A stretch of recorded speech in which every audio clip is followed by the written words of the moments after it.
නමෝ තස්ස භගවතෝ අරහතෝ සම්මා සම්බුද්දස්ස නමෝ තස්ස භගවතෝ අරහතෝ සම්මා සම්බුද්දස්ස නමෝ තස්ස භගවතෝ අරහතෝ සම්මා සම්බුද්දස්ස චත්තාරිමානි භික්ඛවේ ඉන්ද්‍රියානි කතමානි චත්තාරි සද්ධා ඉන්ද්‍රි ඉන්ද්‍රියං විරීන්ද්‍රිය ඉන්ද්‍රියං සති ඉන්ද්‍රියං සමාධි ඉන්ද්‍රියං ති ධර්මානුශාසනාවෙහි සදහැවර අනුග්‍රහක දායකත්වයේ දරන්නා වූ දේශනා පටිගත කිරීමට සම්බන්ධ වෙන්නා වූ පින්නතුන් ප්‍රමුඛ ධර්මස්වරණාබිලාසී සදහැවර පින්නතුනේ අනුග්‍රහක බෞතුන් නිවන් මගට උපනිශ්‍රේ වන ස්වාමින් වහන්සේ කැමති ධර්මදේශනාවක් කියන නිදහස් මාතෘකාව මට ලබා දීලා තිබෙන්නේ. මේ ධර්ම කරුණු පැහැදිලි කරන් යාමේදී යම් යම් කරුණු තවදුරටත් පැහැදිලි විය යුතුයි කියලා හිතෙන විට ඒ කරුණු කොටස් වශයෙන් ගෙන නැවත නැවත පැහැදිලි කිරීම අපි කරනු ලබනවා. නියත මාතෘකාවක් ලබා දුන්නත් ඒ පැහැදිලි කිරීමක් කරනු ලබනවා. නැත්නම් බොහෝ ධර්ම දේශනා කරන්නට සිදුවෙන බැවින් අපි තෝරාගත් දහම් පෙළවල් ත්‍රිපිටක ග්‍රන්ථෙහි අපි සටහන් කරන් තිබෙනවා. මේ දේවල් මේ තැනට හොඳයි අද කිව්වොත් හොඳයි කියන අදහසට පත්‍රිකා කියවා බැලීමෙන් පසු අපි පැමිණෙනවා. එවන තමයි මේ අංගුත්තර නිකායේ චතුක්ක නිපාතයේ පවතිනා වූ ඉන්ද්‍රිය කියන සූත්‍රයේ තිබෙන කරුණු ටික සමාජයේ දැනුවත් වීම සඳහා පැහැදිලි කළ යුතුයි කියලා කල්පනා කළේ. ඉන්ද්‍රිය කියන වචනේ සිංහලට ගන්න ප්‍රධාන වෙනවා කියන අර්ථයෙන්. දැන් අපි කියනවානේ පංච ඉන්ද්‍රිය කියලා. පංච ඉන්ද්‍රිය කියන වචනේ තේරුම ඇස පෙනීමට ප්‍රධානයි, කන ඇසීමට ප්‍රධානයි, නාසය දැනීමට සුවඳයි ගඳ සුවඳ, දිව රස දැනීමට, කය පහස දැනීමට. ඒවටයි ප්‍රධානත්වය දීලා. අනිත්ව කරන්න බෑ ඒගොල්ලොන්ට. ඒ වගේ මේ බුදු සමයේ තිබෙනවා බෝධිපාක්ෂික ධර්ම කියලා වචනයක්. එහි සිංහල තේරුම අවබෝධයේ පැත්ත ගන්නා ධර්මතා කියන එක. බෝධි අපි රුක්ෂේට බෝධිය කියන වචනේ ව්‍යවහාර කරා වුණාට ත්‍රිවිධ බෝධිය තුන්තරා බෝධිය එහෙම ගත්තාම එතකොට බුදුපසේ බුදුමහරහත් කියන්නේ අවබෝධයට පත් වෙන මාර්ග තුනක් නේ. ඒ අවබෝධයට පත් වෙන මගේ අනායසගේ චිත්තසංතානයන්හි රෝපණය විය යුතු, පෝෂණය විය යුතු, වර්ධනය විය යුතු කෙලස් නැමැති සතුරාට එරෙහිව සටනක් දියත් කළ හැකි අර මිත්‍රපාක්ෂික හමුදා වගේ සතුරන් ඝාතනය කරන්න මිත්‍රපාක්ෂික හමුදා එකතු වුණා වගේ දෙවන මහා ලෝක යුද්ධයේදී මේ දුනාත මච්චුනෝ සේනං නලාගාරංග කුංජරෝ මරසෙන් වනසන්න කියනවා බටවලින් හදපු ගයක් කඩා විසිරු කරන ඇතෙක් වගේ කියලා. අනර මරසෙන් කියන වචනට අදාළ යම් දෙයක් අපි තුළ භංග කරන්නට විනාශ කරන්නට අවශ්‍ය නම් එඳා බලවත් කරගත්තු නැත්නම් ප්‍රධාන කරගත යුතු හමුදාව තමයි මේ බෝධිපාක්ෂික ධර්ම කියලා කියන්නේ. ඒක ඔබ වචනෙන් දන්නවත් ඇති සමහර විට.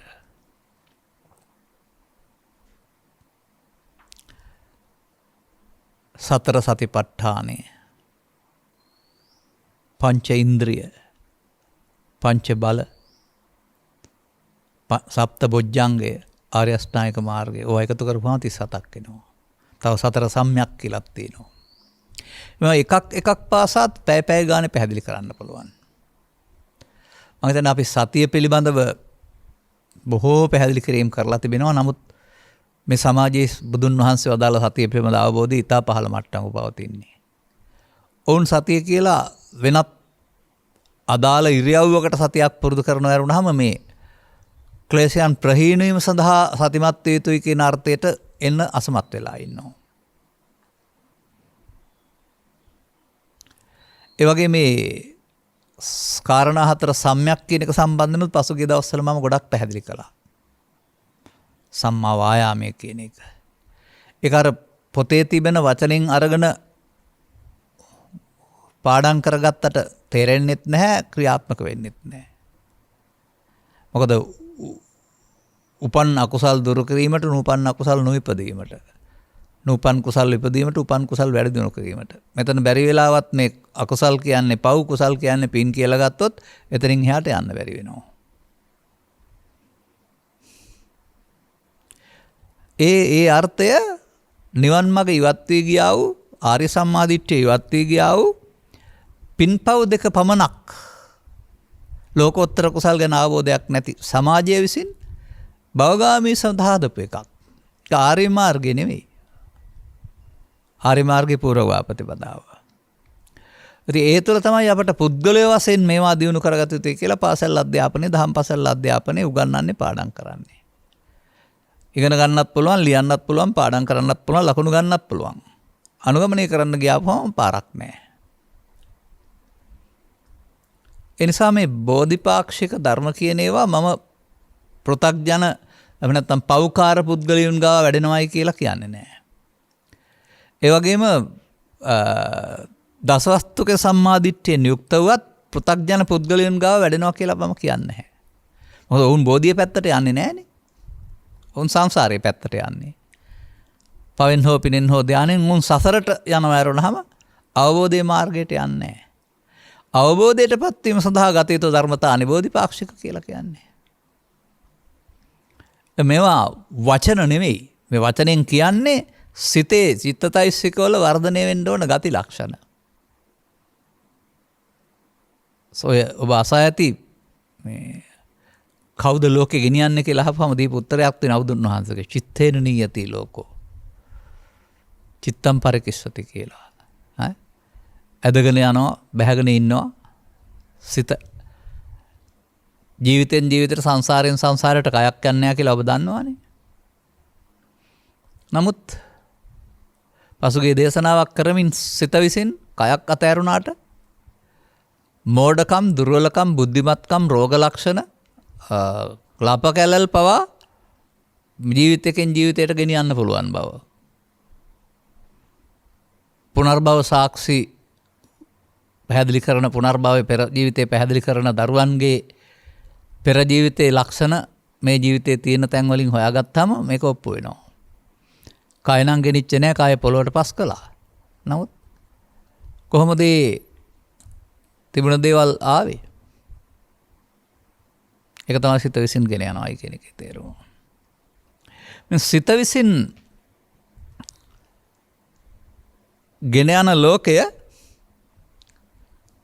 තථාගතයන් වහන්සේ ඒ සමය වන විට අර 68 ජූලි 21 වෙනිදාට පෙර අභ්‍යවකාශයට ගිය අය අභ්‍යවකාශ තරණය කළා.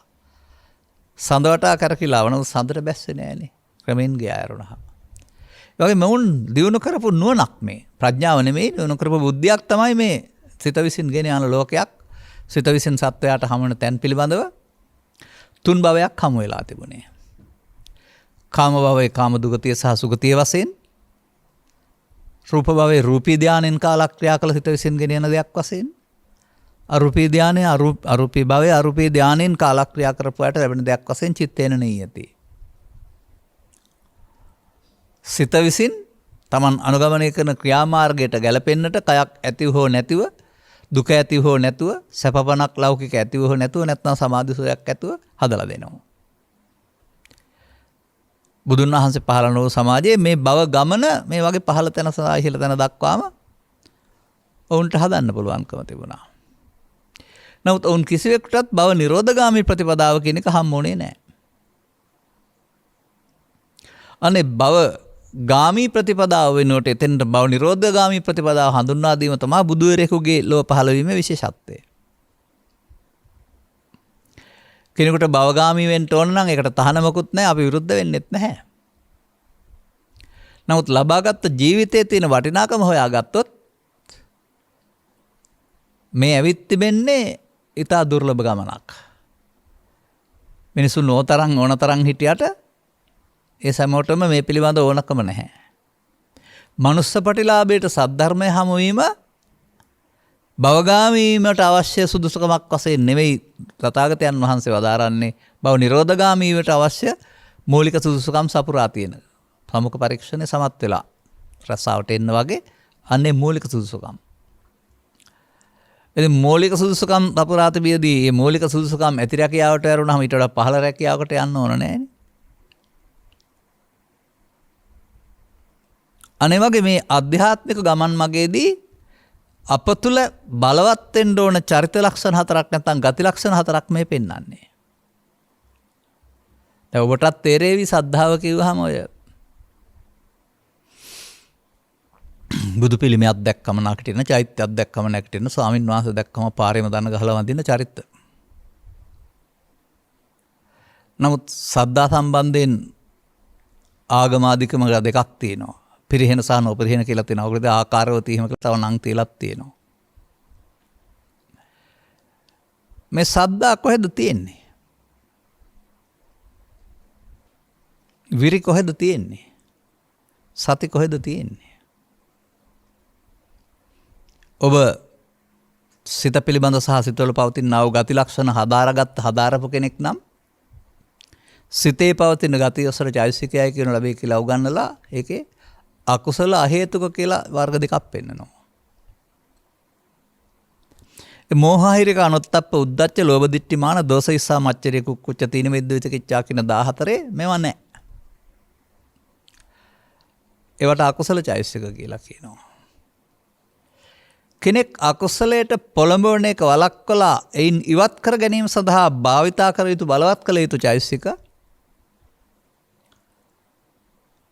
250 චෛතසිකය තුළ 52 තුළ 25ක් පෙන්ලා තියෙනවා කුසල චෛතසික. කුසලේවත් සෝබන. පළවෙනි එක සද්ධා. ඒක සද්ධා කියන්නේ චෛතසිකයක්.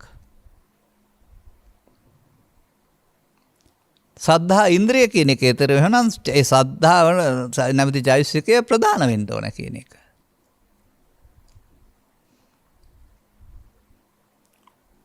සාමාන්‍යයෙන් ඔය සද්ධා පදේ සම්බන්ධයෙන් තිබෙන වසර 30ක් 40කට පෙර කියපු කතාවක් මේක දැන් මතකද දන්නෙත් නැහැ හරියට.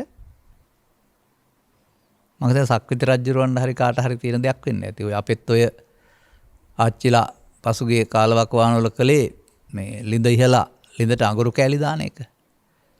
අඟුරු වලට පුළුවන්කමක් තියෙනවා අර බොර අවශෝෂණය කරගන්න. එතකොට පිරිසුදු වෙනවානේ. ඒ වගේ කතාවේ තියෙනවා සක්විති රජුරවන්ට උදක ප්‍රසාද මාණික කියලා එකක් තියෙනවායි කියලා.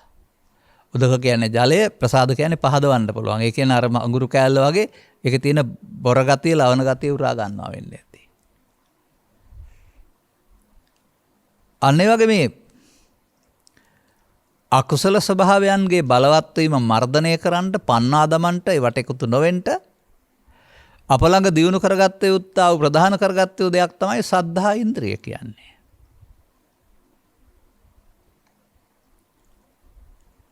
ඒක නම් කරනු ලබන්නේ අකුසලයෙන් වෙන්වීම සඳහා භාවිතා කළ හැකි කුසල චෛතසිකයක් විදිහට. මන්දයත් මේවා අපි බලවත් කරලා නැහැ. සමාජයේ ජීවත් වෙන පුද්ගලයෙක් ජීවිතේ මොනවද බලවත් කරන්නේ? එක තැනකට අතු ගාන මිනිස්සයා දිනපතා කසල දිනපතා එතෙන්ට බැහැර කරන කසල කොට බලවත් වෙනවා. ඒ නැවත නැවත බැහැර කරන නිසානේ. පෘථග්ජන කියන සාමාන්‍ය ජීවිතේ බලවත් කරන්නේ ලෝභය, ද්වේෂය, මෝහය නැවත නැවත භාවිතා කිරීමෙන්. ඒක බලවත් කරගන්න බුද්ධාවාදය ඕන නැහැ. බලවත් වූ තරමට දුක වැඩි වෙනවා හැබැයි. දැන් බුද්ධාවාදය ගත්තේ නැත්නම් බලවත් කරගැනීමේ දුක විඳින්න වෙනවරුනහම ඒක තුරන් කරගන්න තේරෙන්නේ නැහැ. බලවත් කරගන්න බුද්ධාවාදය ඕන නැහැ. නමුත් තුරන් කරවන්න නම් බුද්ධාවාදය ක්‍රියාත්මක කරන්නම ඕනේ. අන්න ඒ නිසා ඕනෑම නොදන්නා පුද්ගලයෙක් මේ දුක් සහගත දුකට හේතු චෛතසික බලවත් කරගෙන දුකටපත් වෙනවා. එයින් ගැලවෙන්න පුළුවන් වෙන්නේ තේරුම් ගත්ත අයට විතරයි. මොකද අර බලවත් වෙලා තිබෙන්නේ ලෝභය, ද්වේෂය, මෝහය. නැත්තම් තවත් වචනකින් කියනවා නම් කාම විතර්කය, ව්‍යාපාද විතර්කය සහ විහිංසා විතර්කය. ඒ සතුරු හමුදාව. මේ සතුරු හමුදාව මර්ධනය කරන්න, ඝාතනය කරන්න මිත්‍ර හමුදාවක් නැත්නම් ඊට එරෙහි හමුදාවක් ඕනනේ. දෙවන මහා ලෝක සංග්‍රාමයේත් ඔක තියෙනවා. අනේ වගේ මේ බලවත් වුණා වූ දුස්සචෛතසික වල බලවේගය විනාශ කරගන්නට චිත්තාභ්‍යන්තරය තුළ රෝපණය වේ යුතු, පෝෂණය වේ යුතු බලවේග සමූහයක් තථාගතයන් වහන්සේ පැහැදිලි කරවා දාරනවා. කසලවර නැවත එකතු කිරීමෙන් බලවත් වෙන්න ආසේ මෙය නැවත නැවත භාවිතා කිරීමෙන් බලවත් වෙන්නේ ප්‍රධාන වෙන්නේ ඉන්ද්‍රිය. සද්ධා. පෘථග්ජන පුද්ගලයොත් සද්ධාව පාවිච්චි කරනවා. නමුත් ඔවුන්ට මකුණෙක් කාපුවම නොකාපු මකුණොත් අමතක වෙනවා, ඒගොල්ලට වැටෙනවා. මට මතකයි වසර 15ක් විස්සකට ඉස්සරලා පුවත්පතක තිබුණ සිද්ධියක්. කෙනෙක් නිමන්ත්‍රණය කරනවා, ආරාධනා කරනවා දානය පිණිස ගෙදරට. යම්කිසි සංඛ්‍යාවක්. එදා දාසේ තිබුණා වූ කාර්යබහුලත්වය අමතක වීම හෝ නැත්නම් සෑම ස්ථානයක පවතිනා වූ දානය නිසා සංවිධායක ස්වාමින් වහන්සේට අදාළ ප්‍රමාණය නිවසට වැඩම කරලා දෙන්න බැරි වුණා. 11ක් නම් 7ක්, 10ක් නම් 6ක් 5ක්. දැන් ආරාධනා කළේ බොහොම සද්ධාවෙන්. ප්‍රමාණවත් පරිදි ආවේ නැහැ කියලා කලකිරිලා හැන්දෑවේ පන්සලට යන්නේ පිහියකුත් අරගෙන ගනුදෙනුව බේරගන්න. අන්න අර පෘථග්ජන පුද්ගලයාගේ ශ්‍රද්ධාවේ හැටි. ඔබ සිංහාසනේ ඔසවා තබනායමයි ඔබට එරෙහි වෙන්නේ කියලා නන්දමාලනී කියනවා. මොකද මේ පුද්ගලව වැරදි කරනවා කියලා තමයි සමාජය දකින්නේ. නමුත් මේ නොපිරිහෙන සද්ධාාවක් නෙපෙන්නන්නේ, නොපිරිහෙන සද්ධා කියන එක ඉන්ද්‍රිය වෙනකොට. මෙන්න මේක තුළ දැක ගන්න ඕන කාරණේ තේරුම් ගන්න. අධිකරණයයි, රජයයි, සමාජයයි පුද්ගලයෝ වැරදි කරනවා කියලා දඬුවම් දෙයි, හිරේ දායි, එල්ලා මරයි. ගැඹුරු තැන් කෙරෙහි ප්‍රඥා සයොමීම කියන පාඩයක් ත්‍රිපිටකයේ පදිනවා. ගම්බීරසු ඨානාඨානේසු පඤ්ඤා චක්කුං කමති. ගැඹුරින් බලන්න ඕන. ඔබ ලවා, ඔබේ කය වචන ලවා කවුද මේවා කෙරෙව්වේ?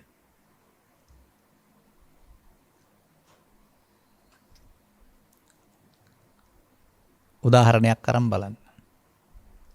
ඔය රටේ තුටේ පවතිනවා යම් යම් සිදුවීම්. ඒ සිදුවීම් වලදී ඒ මොහොතේ ඒ දේ කරලා තියෙන්නේ පුද්ගලයා අවියකින් හෝ අතින් පයින්. බැලු බැල්මට පේන්නේ. නමුත් අධිකරණයේ තීරණය කරනවා පාලනය කරගත්ත නොහැකි කෝපයෙන්, ඉහවාහගේ කෝපයෙන් මේ වැඩේ කරලා තියෙන්නේ කියලා. ඒක දිගු කාලීනව සැලසුම් කරපු ඝාතනයක් නොව ශනික කෝපය නිසා. ඒ අධිකරණයේ පැහැදිලි කරන කාරණේ බුදුදහමේ කොහොමද පෙන්වන්නේ? මේ වැරදි කරන්නේ පුද්ගලයෝද අතපයද? නෑ. ඒ මොහොතට උත්සන්න වෙන කාම විතර්කය, ව්‍යාපාද විතර්කය, විහිංසා විතර්කය. ලෝභය, ද්වේෂය, මෝහය නැත්නම් විහිංසා. තරහව, වෛරය නැත්නම් අවිදැරීම. අන්න මේ සමාජයේ මිනිසුන් ලවා වැරදි කරනු ලබන්නේ මාර සේනාව කියන්නේ ඒකයි. මාරයාට අයිති සේනාවක් අපි ළඟ හතුරන් අසන්න පිරෝපණය කරනවා ත්‍රිවිධ විතර්ක. ත්‍රිවිධ විතර්ක උස්සන්න වූ විට ඔහුට ඔහුගේ පාලනය ගිලිහී යනවා. අනතුරු ඔහුගේ අදහස සිතට එකතු කරලා, කායට එකතු කරලා, වචනයට එකතු කරලා ගහන, මරණ, කපන, කොටන, පලිගන්න, විනාශ කරන, ගමෙන් බැහැර කරන, පෙස්සන් ගහන, හානියක්ම සිදු කරන වැඩට යනවා. කවුද කරලා තියෙන්නේ? අපට පේනවා පුද්ගලයා කරලා තියෙනවා කියලා. තථාගතයන් වහන්සේ පෙන්වනවා මේ සමාජයේ මිනිසුන් තුල බලවත් වෙන්නා වූ ත්‍රිවිධ විතර්කය මිනිසුන් ලවා වැරදි කරනවා කියලා.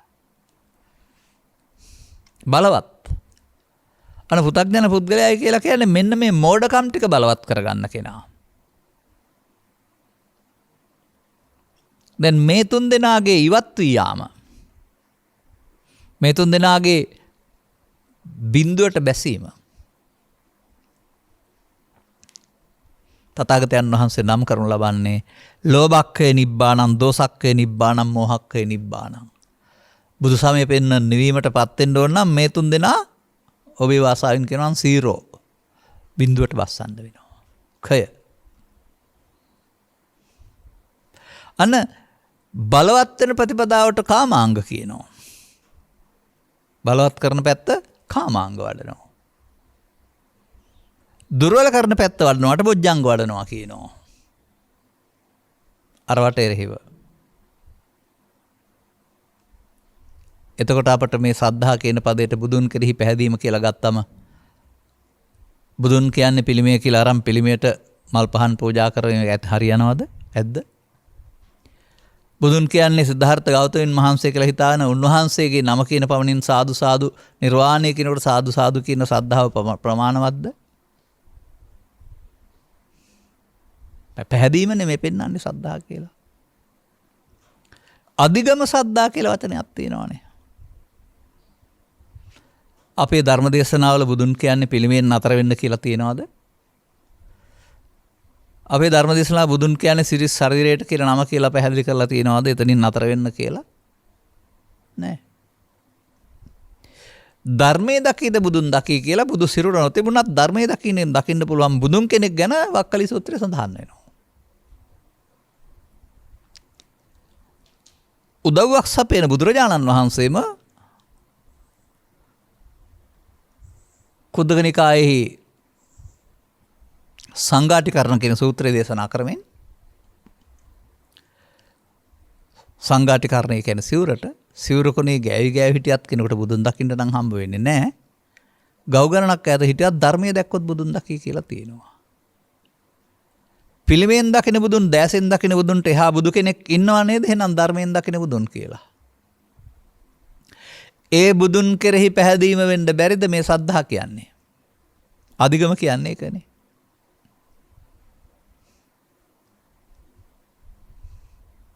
ඒ කුමක්ද? ඒ බුදුන් වහන්සේ වදාළේ ධර්මයේ දකින බුදුන් දකි කියන බුදුන් පදයට පෙන්වන්නේ මොකද්ද? මෙහෙම උදව්වක් ගන්න පුළුවනේ. ධර්මයේ දකීද බුදුන් දකි, බුදුන් දකීද නිවන් දකි. දැන් ධර්මයේ කල්තියා දැකලා දෙවෙනි බුදුන් දැකලා පස්සේ නිවන් දකින්නවා කියලා ඔබ හිතනවාද? නැත්තම් ධර්මයත් බුදුනුත් නිවනත් එක තැනකට යොදව වචන තුනක් විතරද?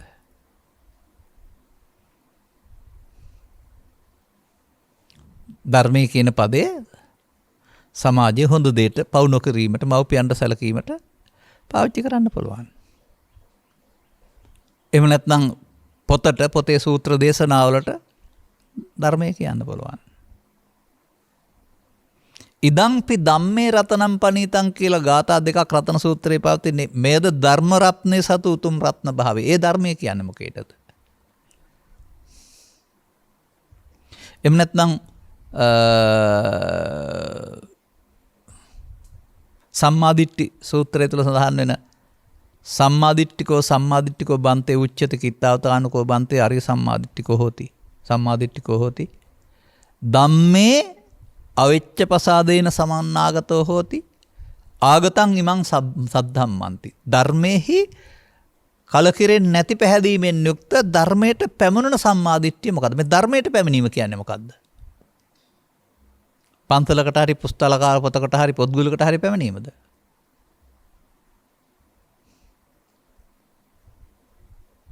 අන්න එහෙම හොයාගන්න වෙනවා අපිට.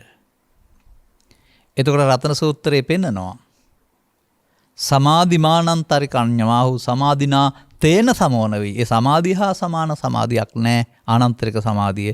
එය ධර්මයේ උතුම් රත්න භාවයක්.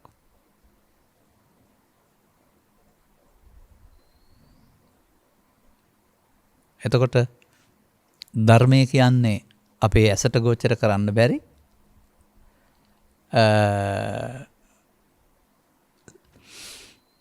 ලැබුණොත් අහිමි වෙන්නේ නැති ලෝකෝත්තර දෙයක්.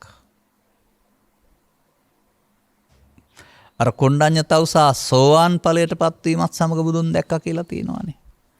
දැසින් බුදුන් දැක්කා කියලා නෑනේ. එතකොට මේ ධර්මය කියන පදේ මේ නිර්වාණ කියනා වූ ලෝකෝත්තර අර්ථයට භාවිතා කරපු දෙයක් තමයි මම නම් ත්‍රිපිටකය තුළ දකින්නේ. අපි සමාජයේ විවිධ හොඳ දේවල් වලට ධර්මය කියවට.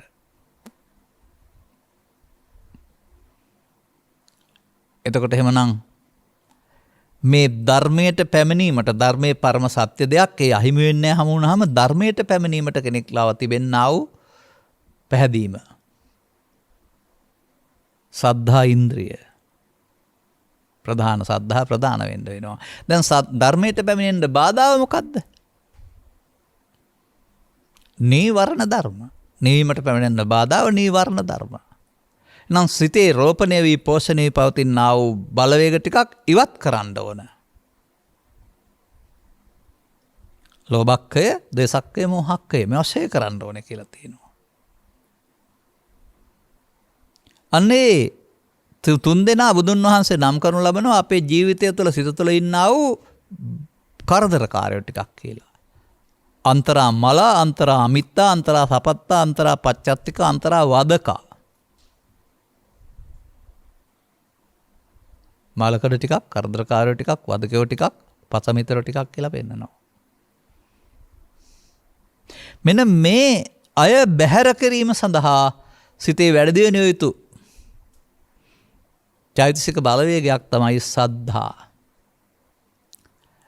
ඒ ප්‍රධාන වෙන්න වෙනවා. නිකම් පුංචියට තිබුණාට බෑ. අර නිකම් පාරේ යනකොට බුදු පිළිමේ විහාර දැකලා ඇති වෙන සද්ධාව ඉන්ද්‍රිය නෙවෙයි, ප්‍රධාන නෑ. පිරිහෙන සද්ධාව.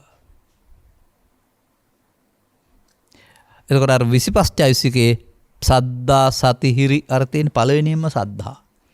ඒක දෙයක් වශයෙන් බලන්නේ නැතුව සිතේ උපදින හැඟීමක් වශයෙන් දැකලා එය බලවත් වෙනකොට එයා බලවත් වෙන්නේ අර දුෂ්ට හැඟීම් වලට එරෙහිව එයාලට තැන නොදෙන්න.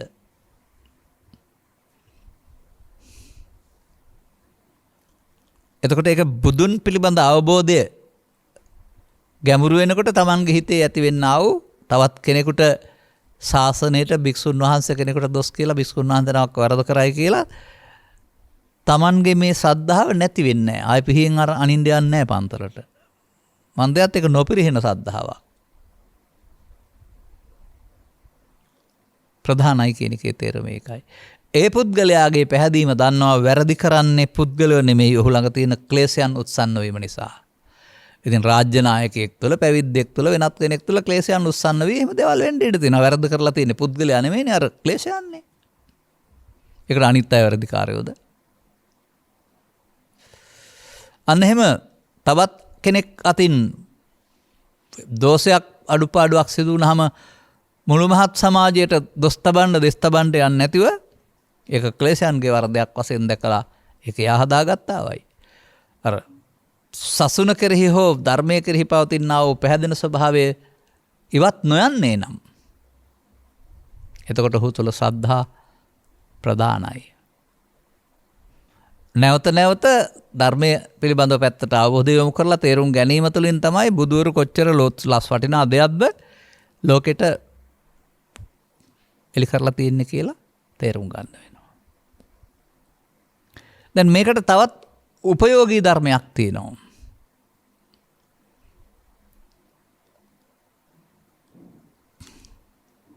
කතංසු තරති යෝගං කතංසු දුක්ඛං අච්ඡේති. කොහොමද මේ දුක ඉක්මවා යන්නේ? බුදුන් වහන්සේගෙන් අහපු ප්‍රශ්නයක්. උත්තර දෙනවා විරියේන දුක්ඛං අච්ඡේති. මේ දුක ඉක්මවා යන්න වීරිය තියෙන්න වෙනවා.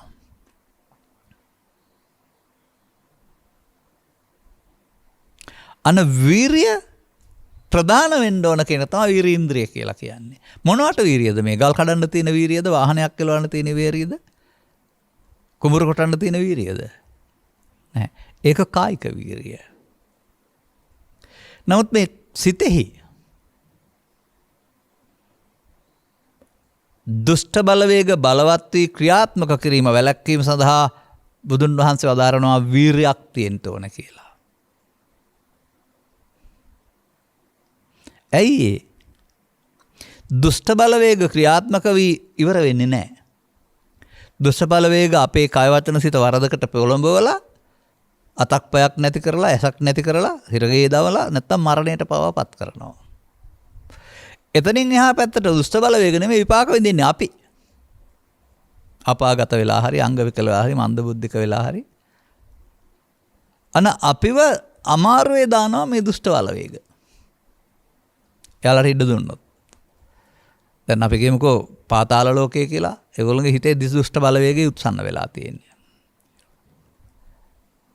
හෙරොයින් බෙදා හැරීමට ගිහින් ඇති වුණ තරඟකාරීත්වය. නැත්නම් පස් බෙදා හැරීමට ගිහින් ඇති වුණා වූ තරඟකාරීත්වය. දැන් බලවත් වෙලා දුෂ්ට බලවේගය. දැන් ඔවුන් පිළිතුරු සොයන්නේම විරුද්ධවාදියාට එකතු කිරීමෙන් ඝාතනය කිරීමෙන් ඔවුන් මරපුවහම මට කරදරයක් නැති වෙයි කියලා. ඔවුන්ගේ බලවත් උනේ මේ කියන විරියද බෝධිපාක්ෂික ධර්මවල විරියද නැහැ. අර දුෂ්ට බලවේගය. අනතුරුව 80ක් ඉන්න ඕන අය 30න් 35න් 28න් පරලෝ යනවා. පරලෝ යන්නේ ආදරයෙන්ද කරුණාවෙන්ද වීරියෙන්ද? නැහැ. ලෝභයෙන්, ද්වේෂයෙන්, මෝහයෙන්, ඊර්ෂ්‍යාවෙන්, ක්‍රෝධයෙන්, වෛරයෙන්. ඔවුන්ගේ බලවත් උනේ පාපය. ද්වේෂය නැත්තම් වෛරය. මේවා බලවත් වීම වෙනුවට මේවා දුර්වල කිරීම සඳහා ඒ උපන් අවස්ථාවට ඒවා උපදින අවස්ථාවට ඒවට එකතු වීම වළක්වන්නට අවශ්‍ය දේ තමයි වීරිය කියලා කියන්නේ. දැන් ඔබට ළමා කාලේ උතරම් කලබල වෙන ගතියක්, පහර දෙන්න හිතෙන ගතියක්, අල්ලපු එකෙන් අල්ලපු උපකරණෙන් තමල ගහන්න හිතෙන ගතියක් තියෙන නැතුව ඇති. නමුත් ඔබ භාවිතා කළොත් මේක බැන්නොත් බනින්න, ගැහුවොත් ගහන්න, පහර දුන්නොත් පහර දෙන්න, ඊර්ෂ්‍යා කළොත් ඊර්ෂ්‍යා කරන්න, ඒ හැඟීම ආවහම ඔබට ඒ පාලනය කරගන්න බෑ.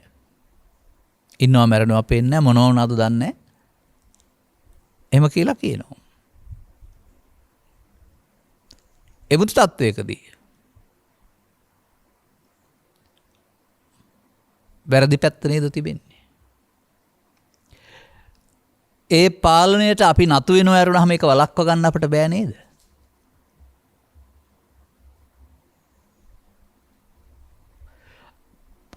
කවුද මේ අපිව පාලනය කරන බලවේගය? දැන් නැති අදාළ තැනදී පස්දරේ උදව්වෙන් සිවිරියාවේදී මතුවෙන්නා වූ කාම විතර්කය, ව්‍යාපාද විතර්කය, විහිංසා විතර්කය. ඔවුන් බලවත් වෙලා මේ සමාජයට මොනතරම් දුක් දෙනවද? Tamanට කොතරම් දුක් දෙනවද? සමාජයට දුක් දෙනවද? අන්න එකෙන් තේරුම් ගන්නට වෙනවා මිනිස්සු නෙමෙයි වැරදි කරන්නේ, මිනිසුන් බලවත් කරගත්තා වූ මෙත් විතර්කය. ඔවුන් සිතින් ඉවත් කිරීම සඳහා ඔවුන් අවැඩසා දෙන්නන් වශයෙන් තේරුම් අර මෙලොව සහ පරලොව වශයෙන්. ඔවුන්ගේ බලය ශූන්‍ය කිරීම සඳහා, ඔවුන් සිතින් ඉවත් කිරීම සඳහා වැඩෙන්න ඕන එකක් තමයි ඉරින්ද්‍රය කියන්නේ. වීරිය. දැන් බුදුන් වහන්සේ මේක පෙන්වනවා දරනවා මෙහෙම. අක්‍රෝධේන ජිනේ කෝදං. ක්‍රෝධය ක්‍රෝධ කරන්න හිතෙනවා. නමුත් ක්‍රෝධ නොකරන්න වීරිය තියෙන්න වෙනවා. වේරේන වේරානි නහි සම්මන්තිද කුදාචනං. වෛර කරන්න ගිහින් කවදාවත් සංසිඳෙන්නේ නැහැ. එතකොට වෛර කරන්න වීරිය තියෙනවා ඔබට. ඒක වැරදි පැත්තට. නමුත් අවේරේ නච නොකර ඉන්න වීරිය තියෙන්න ඕන. අන්න මොකද්ද මේ වීරිය කියලා ඔබට තේරෙනවා.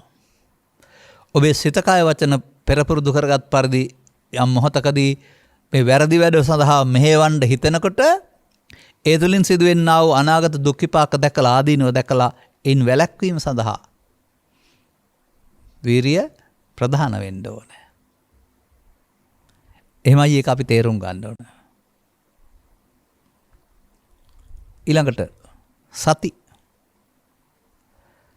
මේ තවත් ගැඹුරට දැක්කේ නැති වචනයක්.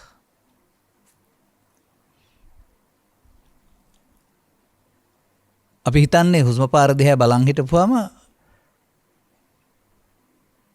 නිකම්ම බුදු වෙන්න පුළුවන් කියලා. බුදුරජාණන් වහන්සේත් ආනාපාන සතියෙන් බුදු වුණා කියලා මම අහලා තියෙනවා අම්මලා කියනවා. නමුත් සති ඉන්ද්‍රිය වෙන්න වෙනවා. දැන් ඔබ මොකද කියන්නේ යම් කිසි සිද්ධියකදී ඔය දබරයක් ඇවිලිලා ගිය අවස්ථාවක් එහෙම නැත්නම් පාලනය කරන්න බැරි අවස්ථාවක් මොන ප්‍රමාණවත් දන්නේ සිහිය තිබුණේ නැහැ කියලා. සිහිය නැහැ කියලා. සිහිය නැහැ කියන්නේ ආපු හැඟීම හඳුනා ගන්න බැරි වුණා, වළක්ව ගන්න බැරි වුණා, ඒකට එකතු වුණා. එන ඔබ හඳුනා ගන්නවාද ගහුවොත් ගහන බැන්නොත් බැන්න පලිගත්තොත් පලිගන්න පුද්ගලයා ඒකට එකට කරන්න යන්නේ ඒකේ ආදීනව දන්නේ නැති නිසා සිහිය නැති නිසායි කියලා. අර සතිපදේ මම පෙන්නනවා. හෝඩියේ පන්තියේ වැඩක් විදිහට. ඒ කියන්නේ ආරම්භක පියවරක්. වැරදි නෙවෙයි ආරම්භක පියවරක්. මෞකසෙන් බිහි වුණා ජීවිත අවසාන දක්වා ජීවත් වෙනවා. කවුරුත් උස්ම පාර දිහා බැලුවේ නැහැ. ඒක හැමදාම ඇතුළු වෙනවා පිට වෙනවා යාට ඕන හැටියට. මහන්සි අරුණොත් හෙමින් කරනවා, මහන්සි අරුණොත් වේගෙන් කරනවා. කවුද බැලුවේ? දැන් යොමු කළොත් ඇතුළු වෙනවා දැනෙනවා. පිට වෙනවා දැනෙනවා. එතකොට ඉස්සරලත් ඇතුළු වුණා පිට වුණා. ඒ ඇතුළුවෙන් පැටවීම සතිය නෙවෙයි. දැනීමනේ සතිය කියන්නේ. සිදුවෙන දේ දැනීම. ඒකෙන් පාඩම තමයි සිදුවෙන දේ දැනෙන්න ඕන. ඉතින් ඕක දැනුණායි කියලා කෙලෙස් එකක්වත් නැති වෙන්නේ නැහැ. ඒක ආරම්භක පියවරක්. හොඳයි ඔබට අවදි වූ තැන් පටන් නින්දට යනතුරු ඔබ පාවිච්චි කරන සිව්විරියාවේදී මේ සැඟවී තිබෙන්නා වූ හැඟීම් හිතට එනකොට අන්න ඒවාට එකතු නොවෙන්න ඒවා හඳුනා ගන්නට එතෙන්ට එන්න ඕන සිහිය නේද සති කියන්නේ. සම්මා සතිය. සති සම්බන්ධයෙන් ඔබ බෝධිසාක්ෂික ධර්ම වල කොහොමද දන්නේ? මම දන්නේ සතිය අටපොලක තියෙනවා කියන්නේ. සතර සතිපට්ඨානය, සති ඉන්ද්‍රිය, සති බල, සති සම්බොජ්ජංගේ සම්මා සති. පඩිපෙළ යනවා වගේ යනවා නෙමෙයි එකක් වැඩෙනකොට ඔක්කොම වැඩෙනවා කියලා අර පෙන්නන්නේ. ඔය සති කියන්නේ මිනිසාගේ සිත් සතන් අකුසලින් වැළකීම සඳහා දියුණු කරන් ප්‍රධාන කරගන්න පුළුවන් තවත් චෛසිකයක් නේ. ඇයි බලන්න කුසල චෛසිකේ සද්දා සති හිරි ඔත්තප්ප අලෝභ අදෝභ තත්‍ර මජ්ජස්සතා කියලා 25ක් තියෙන්නේ. අර සද්ධා ගාවට සති. ඒක චෛතසිකයක් නේද? 52 චෛතසික වල කුසල චෛතසික. නමුත් ඒක දියුණු කරන්න ඕන චෛතසිකයක්, බලවත් කරන්න ඕන චෛතසිකයක්. සති ඉන්ද්‍රිය. අන්න ඒක තමයි වඩනවා කියන එකේ තේරුම. අනුපස්සී විහෙරති කියන එකේ තේරුම. වඩනවා කියන එකේ තේරුම බලවත් කරනවා කියන එක. අපට සතිය නැතුවම මේ එන හැඟීමට එකතු වෙලා ගාගෙන මරාගෙන කපාගෙන කොටාගෙන ඊර්ෂ්‍යා කරලා පලි අරගෙන ඒවම කරනවා අන්න සතිය නැති නිසා. සාමාන්‍යයෙන් පෙන්වන්නේ මෙහෙමයි. යම් කෙනෙක් වදයට බන්ධනයට පත් කරන්න කැමති නම්, ඔහුට දේවල් පැහැර ගන්න කැමති නම්, ගමින් එලවන්න කැමති නම්, රටිනුත් එලවන්න කැමති නම්, එහෙම නැත්නම් අදෘශ්‍යමාන බලවේගයක් යොදා ඔහු බිම වට්ටන්න හෝ ඒ දේවල් තමන් සතු කරගන්න කැමති නම්, නැත්නම් පෙස්සමක් ගහලා අහේතුකව මාරු කරන්න කැමති නම්, දැන් මේ තරහව, වෛරය, ක්‍රෝධය, ඊර්ෂ්‍යාව මේවා විසින් මේවා කරන්නේ. එතකොට ඒවා වැරදි බව සහ ඒවා දුක් විපාක සමාජයට සහ තමන්ට ලැබෙන බව දන්නේ නැතුවම සතිය නැහැ. ප්‍රමාදය. නමුත් බුදු සමය සඳහන් කරනවා අකුසලයෙන් වෙන්වීම කුසලයක් කියලා. අර අකුසල චෛතසිකයන් ආහම එයින් වෙන්වීම සඳහා නේද මේ එහෙනම් මේ සති ඕන වෙන්නේ. කරනවද නැද්ද? එකතු වෙනවද අතහරිනවද කියන තීරණය ගන්න පුළුවන් කමක් තියෙන්න ඕනේ මේ මොහොතේදී. නමුත් සති ප්‍රධාන නැත්නම් බෑ. එන දුෂ්ට චෛතසික බැහැර කිරීම සඳහා චිත්තාභ්‍යන්තර උතර බලවත් වෙන්න ඕන තවත් චෛතසිකයක් සති කියන්නේ. නමුත් සතිවලට අයිති වැඩක් තියෙනවා. අර ආපු හැඟීම යුක්ති සහගතයි සාධාරණයි කියලා මම මගේ කොට අරගෙන ප්‍රතික්‍රියා දැක්වීම සතිය වැඩක් නෙවෙයි. ඒක ප්‍රමාදයේ වැඩක්. ඒක ලෝභයේ, දේශයෙන්, මෝහයෙන් මත්වීමේ වැඩක්. ඒක භවගාමී වැඩක්, දුක් දෙන වැඩක්. ඒක දුකට හේතු රැස් කරන වැඩක්. මේ ගති ලක්ෂණ සිතින් බැහැර කිරීම සඳහා තියෙන්න ඕන එකක් සති කියන්නේ. ඔබේ ඔය ඔබ හුරු කරලා තියෙන ඔසෝමි ගනුමි තබමි හරි උස්ම පාරිසයල් බලන් හිටියට ඔය ත්‍රිවිධ විතර්ක බැහැර කරන්න සතියක් ඔබට ලැබෙනවද? ඔබ බලන් ඉන්නවා විතරනේ කොහේ හරි. අන්න බෝධිපාක්ෂික ධර්ම වල සතිය නෙමෙයි මේ සමාජයේ වඩන්නේ. ඒක ආර්ය පුද්ගලයන් සඳහානේ.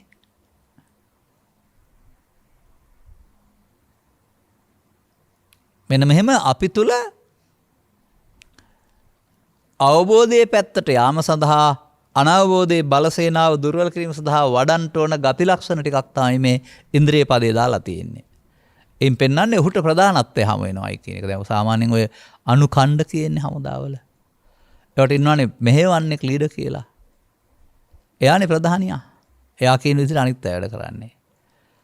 අන්න එහෙම කාම විතර්කයට, ව්‍යාපාද විතර්කයට, විහිංසාව විතර්කයට ඕන හැටියට වැඩ කරන්න දෙන්නේ නැතුව අපේ කය වචන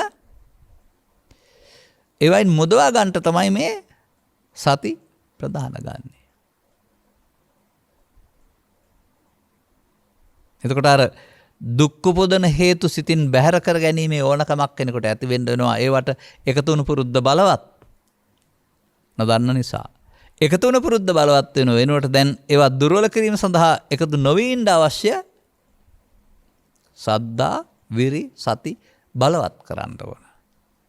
ප්‍රධාන කරන්න වෙනවා. ඒකයි මම කියන්නේ විරුද්ධවාදී දුෂ්ට හමුදාවට එරෙහිව මිත්‍රපාක්ෂික හමුදාවක් පෝෂණය කරලා බලවත් කරන එකක් මේ කරන්නේ කියලා. අරගොල්ලෝ ආවට ඒගොල්ලොන්ට નિયમિત සීමාවෙන් මෙහාට එන්න දෙන්නේ නැහැ. ඔය පසුගිය කාලවක් වානවල දිස සීමා හදාගෙන බංකර් හදාන අපේ පැත්ත මේ පැත්ත මේ පැත්ත බලන් ඉන්නවා. නමුත් ඊට එහා එන්න දෙන්නේ නැහනේ. අනේ වගේ මේ අපේ දුකටපත් කරන සීමාවට එයාට ඇවිදින් අපිව ආක්‍රමණය කරන්න හිතට එන්න දෙන්නේ නැතුව ආවනම් යන්න. ඇවිදින් යන්න එන්න එපා කියලාත් නැහැ. එයා විසින් අපි පාලනය කිරීම වෙනකොට අපේ සතිය වීරිය විසින් එයා පාලනය කරන තැනට මේක දියුණු කරන එක ඉන්ද්‍රිය ප්‍රධාන වෙනවා කියන එකේ තේරුම. ධර්මපාලතුමා අර මිනිස්සු උපහාසයට නමක් තිබ්බනේ සෝබන මාලිගාව කියලා. ඒ රතේ ගොඩ වෙමින් දේශනා පවත්වමින් යද්දී සිංහලයා මෝඩයා කැවුම් කන්න යෝධයා කියලා කිව්වා වගේම උඹ ඒ වචනේ පාවිච්චි කරෙත් එහෙමයි. බෝධිපාක්ෂික ධර්ම දන්නවද කියලා ඇහුවයි කියලා කියනවා.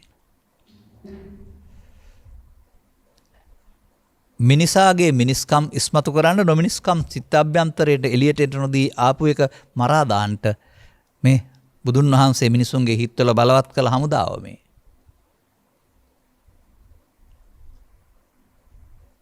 තව එකක් තියෙනවා. අර පංච ගත්තොත් තව එකක් ප්‍රඥා කියලා දෙනවා. මම මේ ගත්ත සූත්‍රයේ 4යි තියෙන්නේ. පංච ඉන්ද්‍රිය පංච බල කියලා බෝධිපාක්ෂික 4 මේකේ 4යි තියෙන්නේ. එතන පහ කතා නොකරෙමු. අපි පහ ගත්තොත් පහට කතා කර හැකියි. සමාධිය ඉන්ද්‍රිය. සමාධි කියන පදේ කොයි වගේ අදහසකින්ද හිතන්නේ?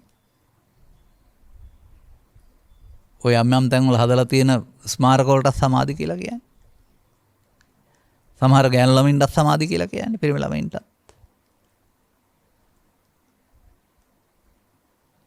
නමුත් සිතේ ඔබේ සිත ගැන ඔබට තේරෙනවා. හරියට රිලෙවෙක් වගේ. රිලවට වටපිට බලනවා, එහෙම අත කහනවා, එනවා සංසුන් බවක් නැහැ. වම් අතින් දකුණු අත කහනවා, දකුණු අතින් වම් අත කහනවා. උඩ බලනවා, වටපිට බලනවා, නිකන් ඉන්නම බෑ. ඒ වගේ නෙවෙයිද පෘථග්ජන පුද්ගලයා අකේ කරුවේ මගේ සිතත් පෙරලේ පෙරලෙන රළ වාගේ කියලා කියන්නේ.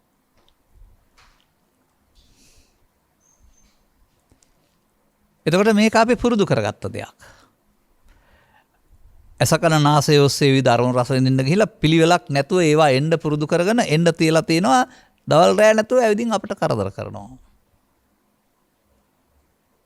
ඒක එකඟ බවක් නැහැ. සමාධි නැහැ. නමුත් මෙතන තියෙනවා මිච්ඡා සමාධි සහ සම්මා සමාධි කියලා දෙකක්. බුදුදහම ඒක තියෙන්නේ. මොකද්ද මිත්‍යා සමාධි කියන්නේ? සමාධියකුත් තියෙනවා, ඒක මිත්‍යාවකුත් තියෙනවා. ඔබ විවේකීව ගත කරන කෙනෙක් වශයෙන් පැයක් පෙරිත් කියන්න. නැත්නම් සිත වෙනත් තැනකට යන්න රොඳී ගාථා ගොඩාක් කියමින් වන්දනා කරන්න. ඔබට අවසානයේ තේරෙවි සිත නිකන් නිස්සබ්දයි. මොකුත් හිතට එන්නේ නැති තැනක් තියෙනවා කියලා. ඔබට තේරෙවි සිතට එන්නේ නැති ඒවා දුක නෑ කියලා. දුක තියෙන හිතට ආවහම කියලා. නමුත් ඔබට මේ දුකට උපදින්න හේතු හිත ඇතුලේ තියෙනවා කියන තව අවබෝධයක් නැහැ. කොහෙන් එනවද දන්නේ නැහැ. නමුත් ඔබට තේරෙවි සිතේ වෙනත් දෙයක් තියෙනවා නම් දුකට එන්න ඉඩ නැහැ කියලා. මෙන්න මේ නිසා මේ අනික්වා හිතට එන්න නොදී චිත්තාභ්‍යන්තරේ යමක් පෝෂණය කරන එක අරමුණක් පෝෂණය කිරීමේවත් කර්මස්ථාන වැඩිම කියලා උගන්වනවා. බෞද්ධ භාවනා කියලාත් උගන්වනවා හැබැයි. මට නම් ඉතින් ඔය බුදුදහම ධර්මයේ තියද්දි කර්මස්ථාන වැඩිම බෞද්ධ භාවනා කියලා තේරෙන්නේ නැහැ. කොහොම පොතේ දාලා තිබුණත්. නමුත් එකෙන් කරන්නේ මොකද්ද? විවිධ අරමුණු වලට අරමුණක් පෝෂණය කොට බලවත් කරන එක. විනාඩියක් දෙකක් පැයක් ඒ අරමුණේ ඉන්න පුළුවන්.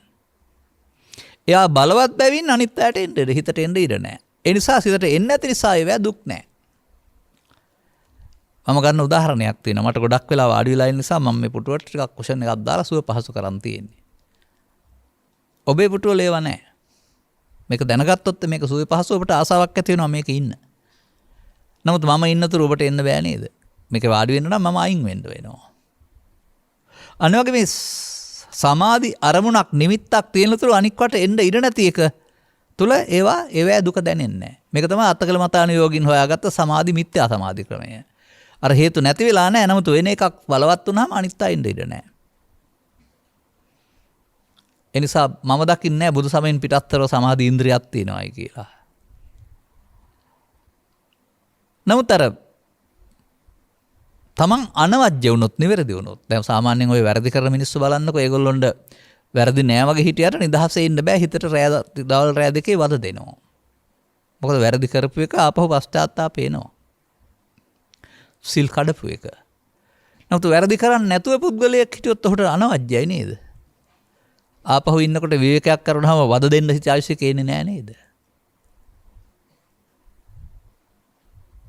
එහෙම නිවැරදිව වද දෙන කාරණා නැත්තම් සිතට එන්නේ නැතුවම වදයක් නෑ. දැන් මිනිමරුමක් කළොත් එහෙම නීතියෙන් හංගන්න හැදුවට මතක් වෙන ගානේ විඳවනවා. විතරක් නෙවෙයි බඩපපු දාගෙන යනවා සමහර වෙලට තවත් එහාට දේවල්. ඔබටත් එහෙම යම් ආකාරයේ දැවුණු තැවුණු අවස්ථා ඇති හිතට ආපහම දැවෙනවා. මෙන්න මෙහෙම මේ තමන් පුරුදු කරගත්ත දේවල් හිතට එන එක වළක්වන්න වෙනත් දෙයක් හුරු කරගන්න එක කර්මස්ථාන වලින් පෙන්නනවා. එතකොට ඒක තුල වැඩෙන්නේ ඒ සිතම නැවත නැවත හිතේ උපදින අවස්ථාවක්.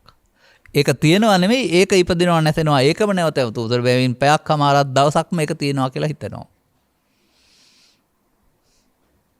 මේ මිත්‍යා සමාධිය. මේ පිළිබඳව මට ලැබී තිබෙන කාලය විස්තර කරන්න දැන් මදි වෙනවා. නමුත් තථාගතයන් වහන්සේ මේ චිත්ත අභ්‍යන්තරයේ තියෙන ක්ලේශයන් එන්නේ නැතුවම තියෙන සංසුන් බවක් පෙන්නනවා. අර චිත්ත අභ්‍යන්තරයේ ක්ලේශ මූලයන් තිබියදී හදාගත්ත කෘතිම සමාධියක්. දැන් ඔය ඒ සමාධිය හදාගත්ත අය අහසින් ගියා කියලා තියෙනවා. නමුත් යම් දේවල් දැකලා සිතේ හැංගුණ දේවල් ඉපදිලා අදහස් ආපහු පයින් මාලිගාවේ ඉඳලා පයින් ගියයි කියලා තියෙනවා. අර උඩින් යන්න පුළුවන් හැකියාව නැති කරගෙන. යාර චිත අභිනල තියෙන දේවල් ආවොත් සමාධිය පෙරහෙනවා. මිත්‍යා සමාධිය පෙරහෙනවා.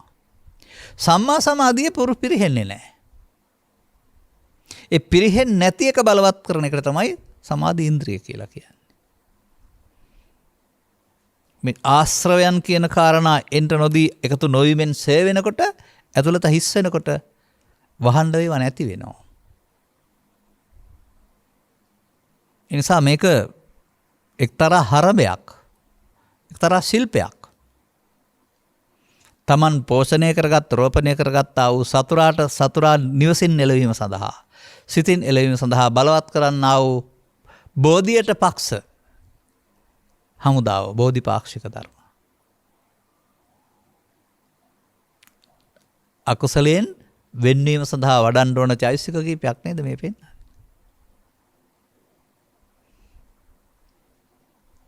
අන්න එහෙමයි අපට මේක පැහැදිලි කරන්න පුළුවන්කමක් තියෙන්නේ.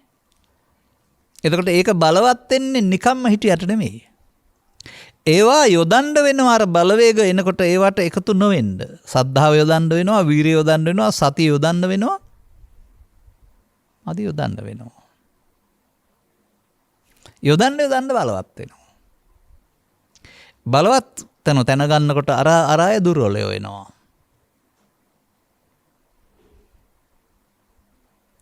සමහර විට රජකමේ හිටිය දේවදත්තය එලවා දමා බ්‍රහ්මතරත් රජුරු රජකමට පත්වීම කියන වචනින් කියනවා ඇත්තේ ඕක කියලායි මම කල්පනා කරන්නේ. ඔබ නම් ඉතින් ඉතිහාස කතාවක් ගැන හිතනවානේ එදා හිටපු බ්‍රහ්මදත්ත රජුරු හැමදාම රජ කරුවේ ඇයි කියලා. බුදුහාමුදුරුවෝ රාජකථා චෝර කතා කියපු දෙතිස් කතාකාරයෙක් කියලානේ සමාජයේ හිතන්නේ. නිකන් ඉන්න බැරුවට. ඒ දහම් පෙළ තුල තිබෙන්නා වූ මේ සතුරන් පරාජයකට මේ සත්‍යයට පසක් කරගන්න පෙළ දහම අපට තේරෙන්නේ නැහැ. ඉතින් තේරෙන්නේ නැතිවෙන් හොයන්න ඕනෙත් නැහැ. තේරෙන එකකින් හොයාගනිමුකෝ අපි. ඔය අදහසක් විතරක් කොහොම කියමින් ඉන්නේ සමහර වෙලාවට මම.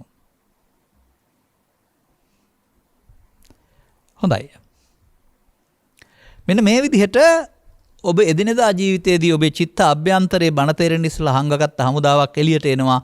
ගහපම් මරපම් කපකම් කොටපම් පලිගනින් කියලා මේවට කියනවා ත්‍රිවිධ විතර්ක කියලා. මේවා ප්‍රහාණය සඳහා බලවත් කරන්න ඕන බලවේග හතරක් තමයි මේ කුසල පැත්තෙන් පෙන්වන්නේ. සද්ධා ඉන්ද්‍රිය, විරිය ඉන්ද්‍රිය, සති ඉන්ද්‍රිය, සමාධි ඉන්ද්‍රිය. වැඩෙන්න ඕන. නැවත නැවත භාවිතා කිරීමෙන් වැඩෙනවා. වැඩෙනකොට අර ගොල්ලොන්ට යන්න වෙනවා තැනක් නැති වෙනවා. රාජ්‍ය බ්‍රහ්මදත්ත රජු රතන්ට පත් වෙනවා එතකොට. අදාළ කරුණු තේරුම් ගනිමින් ලබාගත් ජීවිතය තුළ බුදු සමයේ ධර්මයේ තේරුම් අරගෙන මේක මනෝවිද්‍යාත්මක දෙයක් බව. මනෝමූලික ධර්මතාවයක් බව. මේක සිතේ පවතින යුද්ධයක් බව. මේ සිතට අරක්ගත්තා වූ හතුරන් ටික බැහැර කර ගැනීම ජීවිතය තුළ කරන්න ඕන දෙයක් බව. ඒ සඳහා මේ ඉන්ද්‍රිය ප්‍රදාන වෙන බව තේරුම් ගන්න. එතකොට ඉන්ද්‍රිය ප්‍රදාන කරගත්තාම ඔබට අදාළ කරුණු පහසු වෙනවා ඇති. ධම්මස පාදා ගන්නට මේ කරුණු පැහැදිලි කිරීම උපනිශ්‍රේවා හේතු ආසනාව වේවායි කියන සුභාශිංසනය කරමින් මම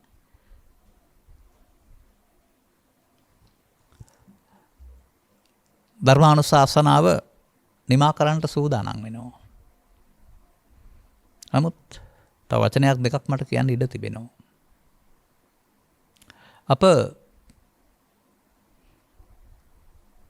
බුදු සමය කියලා කියන්නේ පුද්ගලයෙක් වශයෙන් බාහිර වශයෙන් කරන්න ඕන ක්‍රියාකාරකමක් කියන හැඟීමේ ඉන්න එපා. ලෝකෙට අවශ්‍ය ක්‍රියාකාරකම් හැමෝම කරන්න වෙනවා.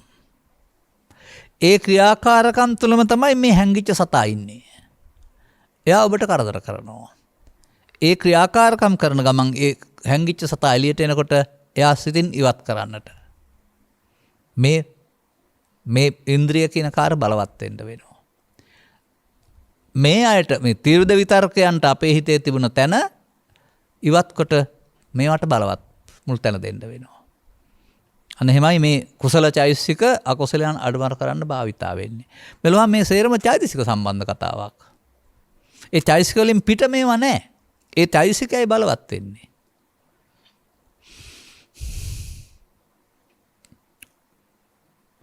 අවාසනාවකට එහෙම Taman විසින් බලවත් කළ යුතු පැත්තක් දුර්වල කළ පැත්තක් තියෙනවා කියලා අපි කල්පනා කරන්නේ නැහැ. සාමාන්‍ය සමාජයේ. අර ත්‍රිවිධ විතර්ක තුල සිටින ඒවා බලවත් කරගැනීමෙන් තවත් පැත්තක ලෞකික සැප දෙන්නා වූ බලවේගයක් බලවත් කරගන්නවා. එතකොට අකුසලෙන් වෙන්නේ මේ කුසලයේ වෙනුවට පුණ්‍යාභිසංකාරය බලවත් කර ගැනීම තුළ ලෞකිකේ නම් ශෝෂණය වෙයි. ලෞකික වශයෙන් සැප විපාක ලැබී. ලෝකෝත්තරයට මේකම් කියන්න බැරුව යනවා. බුදු සමය කියලා කියන්නේ 100%ක් ලෞකික සබඳ එකක් නෙමෙයි. ලෞකිකේ ප්‍රතික්ෂේප නොකර ලෞකිකේ සහ ලෝකෝත්තරයේ දෙකම ජීවිතය තුළ ජය ගන්න දෙන දෙයක්. ලෝකෝත්තරේ ලෝකයෙන් ඈතර කියලා ගන්න එපා. මරණයෙන් එහා පැත්තේ කියලා ගන්නත් එපා. අර සිතට එන හැඟීම් මම වගේ කියන හැඟීමට අයත්ව විඳින සැප ලෞකික කියලා කියනවා. ඒ හැඟීම් නැත්තම් අර විතර්ක අයින් වුණාම තියෙන සුවය ලෝකෝත්තර කියලා කියනවා.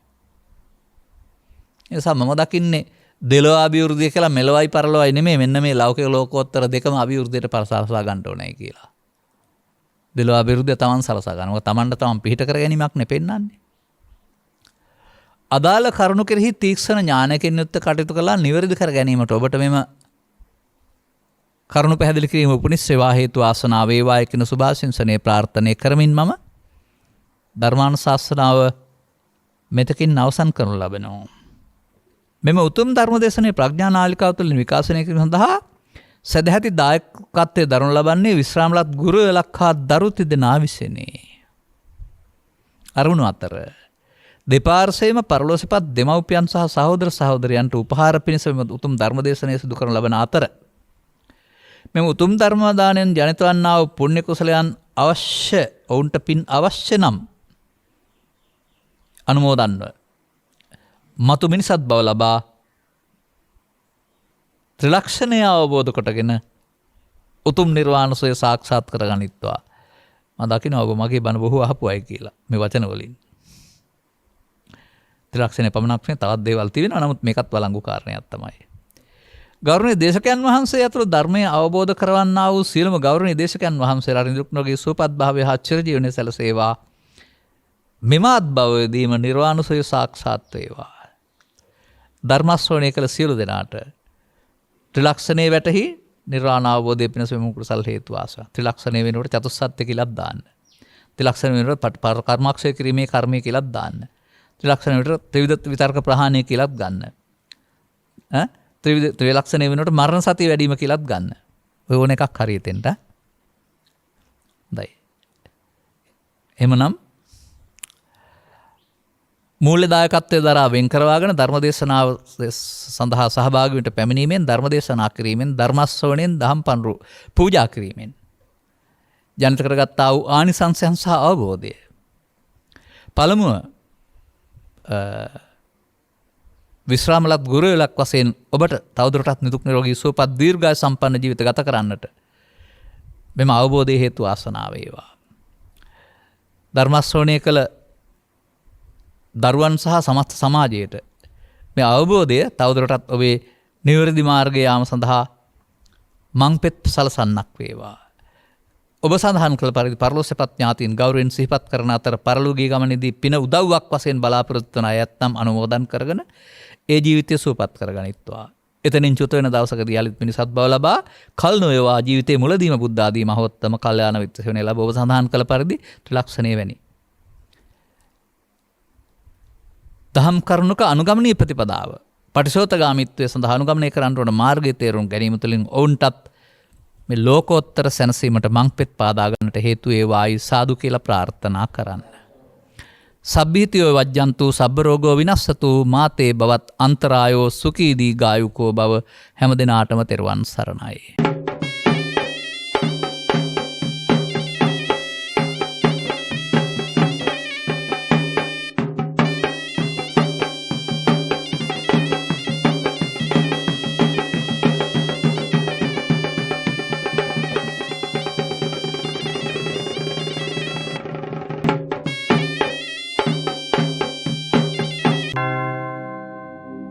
රාගක්ඛයෝ නිබ්බානං